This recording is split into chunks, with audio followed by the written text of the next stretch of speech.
დიუშენის მქონე ბავშვების მედიკამენტებით უზრუნველყოფის საკითხზე სამუშაო ჯგუფი შეიქმნება. მშობლების მიერ კანცელარიასთან გათენებული 43 ღამისა დაუწყვეტი პროტესტის შემდეგ ასეთია კობახიძის გადაწყვეტილება.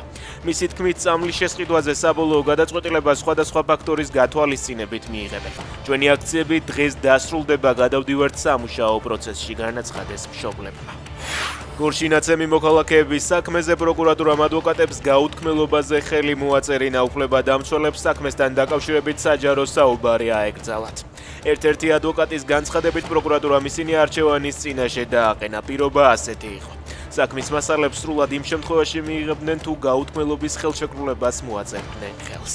საფრანგეთმა საქართველოსთან დაზვერვის 2 აგენტი გაიწვია. მიზეზი ივანიშვილის ყოფილი თანამოაზრის გიორგი უძილაურის ჯაშუშობის ბრალდებით დაკავება.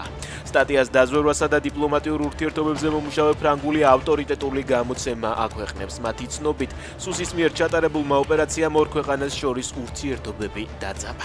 მოლდოვა ევროკავშირისკენ მიმავალ გზაზე ერთ-ერთ ყველაზე მნიშვნელოვან ნაბიჯს დგამს. ამის შესახებ ევროკომისარმა მარტა კოსმა პრეზიდენტ მაია სანდუსთან შეხვედრის შემდეგ განაცხადა.